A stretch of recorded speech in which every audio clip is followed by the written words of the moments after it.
us. Okay, folks, I make it 1 o'clock, guys. So what we'll do, we'll make a start now. And the format for today really is this is the information session for the MSc Management Corporate Governance. My name is Nick Reid. I'm course director for the programme. And joining me is Darren Leonard.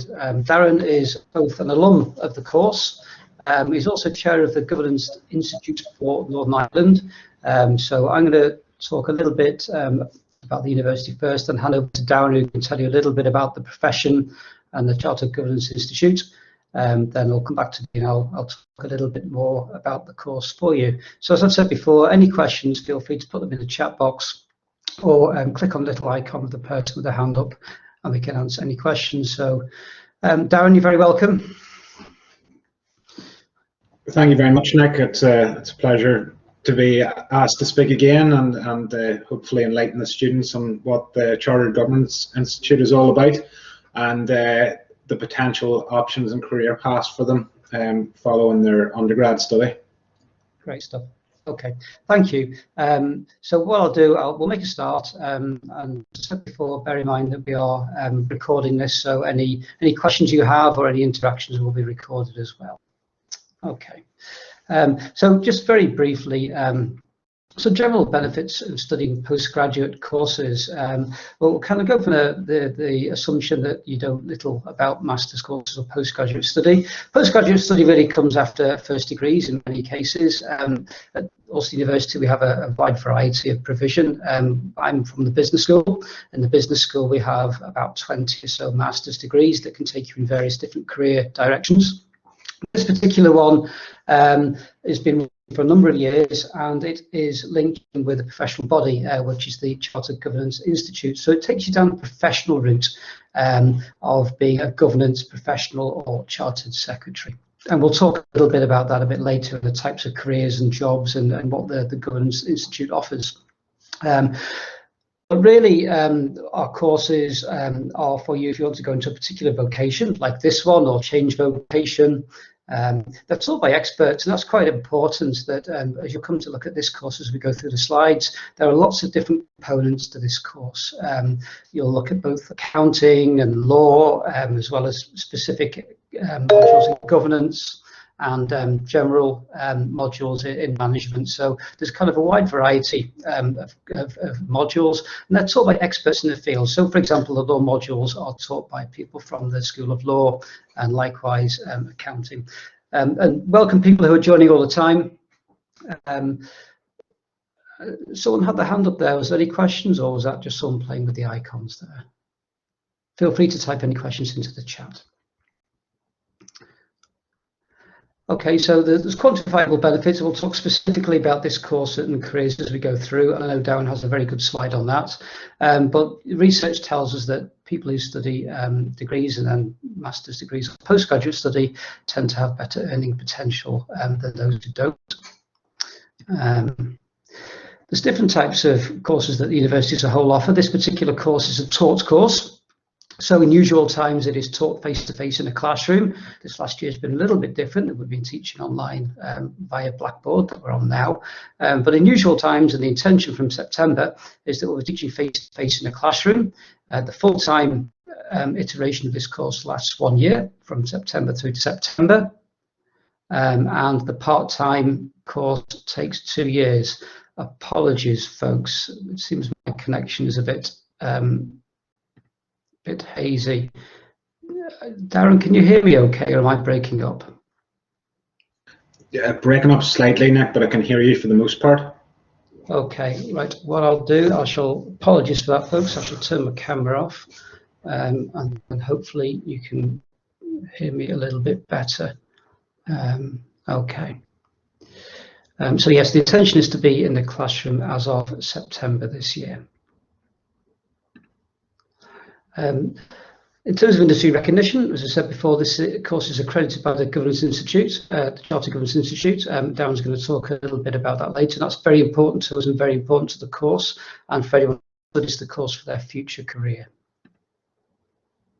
When you come to applying to UU, you apply via the Ulster University website, ulster.ac.uk. There's no official closing date for this course, but we'd urge you to apply really as soon as you can. What we're looking for in terms of entry criteria are that you have a first degree. It doesn't really make a difference what discipline that's in. We'll talk a little bit about that later. And if you have any relevant work experience, please put that in too. In terms of fees and finance, there's some flexible payment options that you can pay monthly through your course. This particular course, the fee is £6,570 for those who are domiciled in the UK. And there are various different discounts for loans and upfront payment. All that detail can be found via our website. Okay, so the Management and Corporate Governance course itself, we've offered the course for over 15 years at Ulster University. I'm not sure, Darren, we did it. It certainly isn't 15 years ago. It's more recent than that. It qualifies you academically and professional to be a governance professional. You achieve a professional qualification as well as your university qualification. So you actually graduate with 2 qualifications from this. I've been involved in the course for the 15 years it's been offered. And the skills and the qualities that you get from the course are in great demand. Every year we have employers coming to us to recruit from the course. This year is no exception, even though the economic conditions haven't been particularly rosy. So prospects are very good. I'll talk to you a little bit in more detail about the particular vocations and jobs and employers in a few slides' time. But there are great opportunities and indeed global opportunities for governance professionals who have these qualifications. Okay, there's a number of different modules you'll study on the course, and I'll come to them specifically later, but you'll be covering modules from accounting, law, governance and general management. So actually the skill of the course is to be able to be a master of lots of different subject areas. Graduates from any discipline, any undergraduate course can come and do this. You don't have to have studied law or finance or business before. People come from all backgrounds. We do offer the course in Dublin and Belfast. For the purposes of this presentation, we're talking about the one we offer in Belfast, and you can study both full and part-time.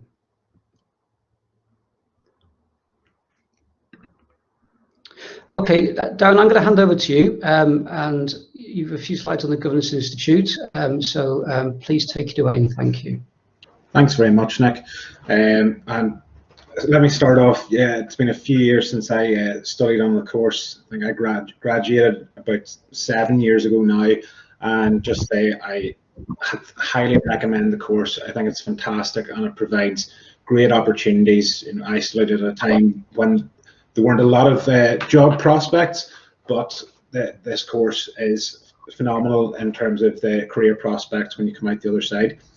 So just a small bit of background about the Chartered Governance Institute. As you'll see in the slide, it's been around for over 140 years, and it is a Royal Chartered Institute.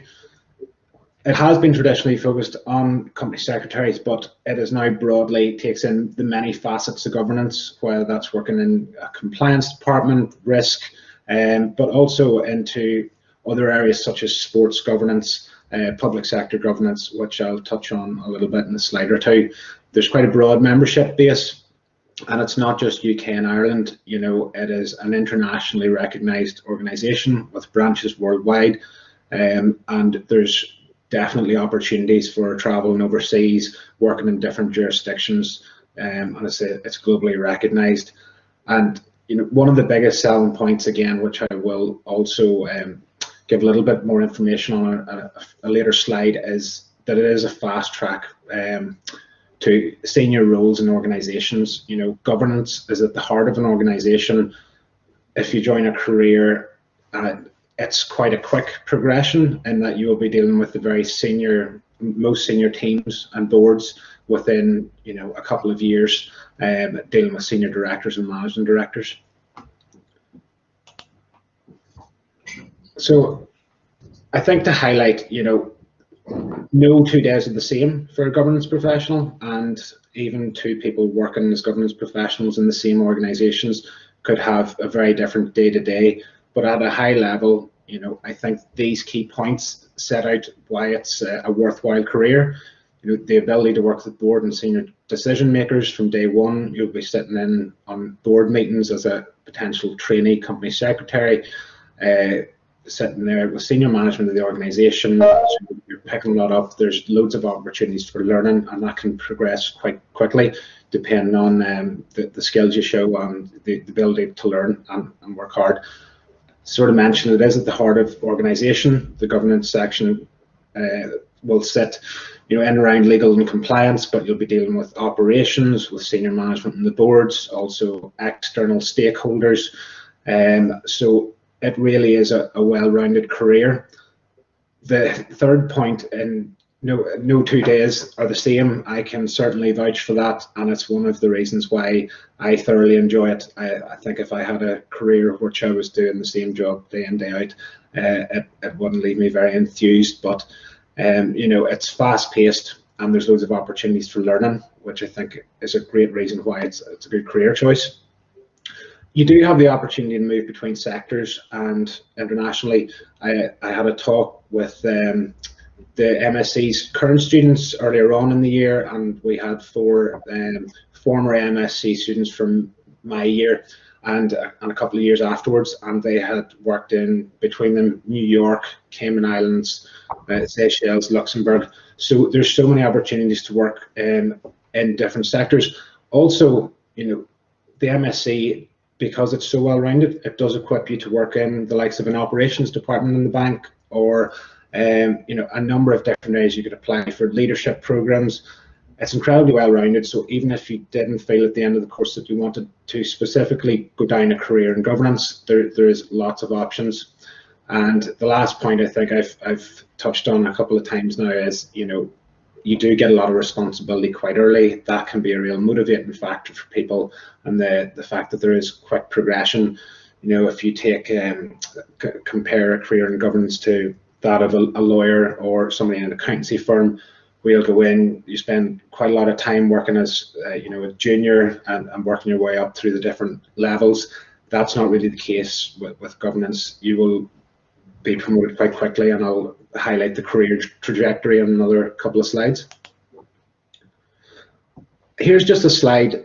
What I'd sort of mentioned is, for a company secretary or governance professional, how they sit at the heart of organizations and the different kind of stakeholders that they will engage with. Primarily it'll be with the board and trustees and committee positions, but there's so many other aspects of the role which we'll see dealing with different people internally and externally, and another reason why there's great scope for learning and development.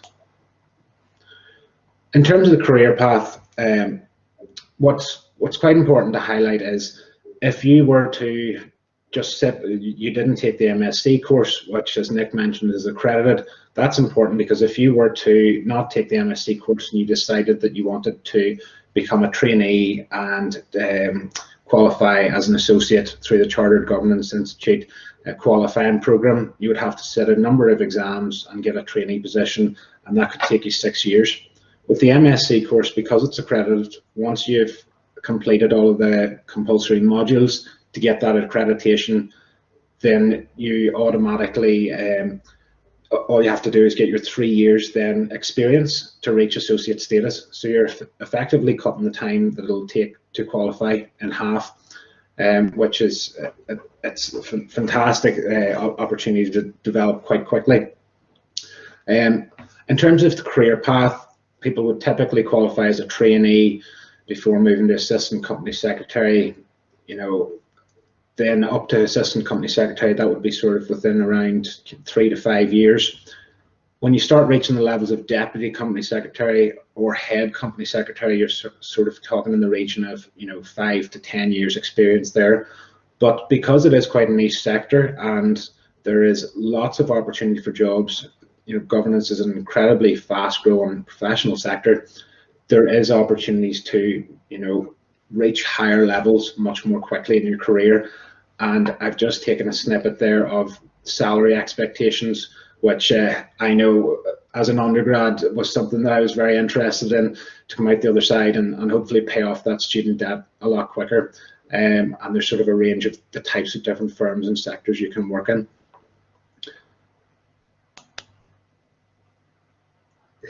And I'll just pass you back over to Nick, but just to say again, it's an incredibly well-rounded course with many career opportunities, and if you do ever have any questions about the course, feel free to reach out to me on LinkedIn or our local Chartered Governance Institute Northern Ireland branch. Thank you. Darren, thanks very much for that. That's a great insight. And Darren, as he said, does interact with students and sort of the branch. So, as well as being a student at Ulster University, level professionals who work locally in the area, and that's a really good network that you can develop whilst you're studying with us. So, Dan, look, much appreciated. Thank you very much. If there's any questions, folks, I know people are joining us all the time and coming in and out. Please just type in any questions into the little speech icon you'll find bottom right of the screen. There's some arrows. If you click on those, it'll expand the panel and you can put in any chat you wish. Okay, so just following on really from Darren's slide on salaries, I mean, those levels of salaries is certainly what I see when employers come to the course to recruit students. It seems perfectly reasonable for that. I'll just say goodbye to Darren now. Thank you, Darren, because I know he's got to dash off to another meeting, so appreciate your time. Thank you. Yes, the salaries that Darren put up there are what I see when students are recruited and employers come to the course. I said before in the presentation that there are a number of employers who are still coming to the course to recruit our students. You know, despite the difficult economic conditions, there's some of those on the screen now. Now, a lot of the employers who come to recruit the students are based in Dublin. I would say probably 80% of our students and our graduates go to work in Dublin. There's massive demand down there for the skills that you graduate with.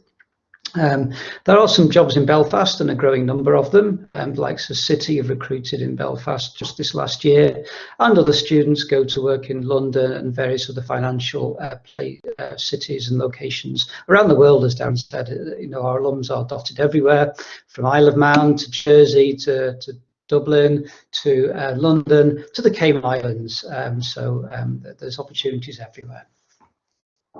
Okay, so moving on a little bit. And I appreciate you typing in the questions, and I'll come to them just at the end of the presentation, if that's okay. So the modules you study on the course are just listed on the screen there. And there's as I said at the start of the presentation, there's a variety of different disciplines that you cover, and that's part of being a governance professional. So if you think what you would have to do if you're working with an organisation's board to make sure organisations and companies are run properly and to good standards, you'll need to know about legal standards, you'll need to know about financial and accounting standards, you'll need to know about obviously governance and how to run your organisation in a proper manner. And the modules on the course really are aimed at looking at all those different dimensions. The Chartered Governance curriculum for their professional qualification is woven into these modules.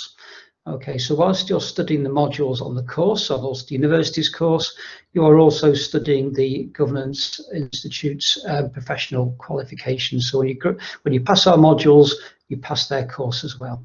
It's a seamless process. So the modules are listed there. I'll not read through them all there, but you'll get an idea that there are some law-related modules that are taught by colleagues and experts in our law school, finance and accounting from our accounting and finance members of staff, and some general business management modules like strategy, strategic operations, human resource management, and behavioural dynamics and team performance. So when you graduate from the course, you'll have a wide variety of experience and knowledge, but also a breadth of understanding of how organisations and people within the organisations behave. The course is assessed through a number of different methods. There are 3 written exams. There are individual assignments and group assignments. The course actually was revalidated last year. There used to be a lot more written exams. However, we've gone to more of an assignment-based assessment now. So you'll find that as you go through the course, you study, if you're studying the course full-time, you'll be studying 4 modules in semester 1, 4 modules in semester 2, and you'll be assessed in different ways through those modules. Essentially, you'll start in September, complete the teaching for semester 1 in December, most of your coursework assessments will be in by then, and possibly you'll have an exam in January, and that's repeated then in semester 2 between the end of January through till May. In semester 3, it's a little different to the way we teach. If you're studying full-time, that we teach the modules on a 3-day block, which means that you're in 3 days over a week, usually between 9 and 5 p.m. And that means we can get the teaching finished really by the end of June time, and it gives you time to actually work on your management projects through summer. If you're studying part-time, your pattern of attendance is 1 afternoon and evening a week. And you'll be doing that through semesters 1 and 2, a 3-day block in semester 3 in year 1, then on to year 2 with a similar pattern of attendance. The entry requirements for the course, we usually ask you to have an honours degree. It doesn't matter what subject the honours degree is in. So you can use this as a conversion into a new career. If you come to the end of your undergraduate study and don't particularly see yourself staying in that area of study. We can also admit students if you have professional qualifications and significant relevant work experience. And what that means really is that you don't have to necessarily have gone through the traditional route of undergraduate course. If you've been in the world of work for a number of years and you have some professional qualifications, possibly even from the ICSA, we will take a look at that and look at its equivalence towards a degree. Okay. So the Belfast campus, the course is going to move into our new Belfast campus. So the new Belfast campus is being built as we speak, and it will be ready in September. This course will probably actually move in January. What that does, it allows us just to transition between our existing campus in Jordanstown and the new campus in Belfast. Obviously at the moment we have things like social distancing to consider and the number of students who are in any one place at one time. So you'll find that the course will start in Jordanstown and then probably transition to Belfast come January. And that's just about the regulations there. So we're trying to manage our health and safety regulations to government guidance.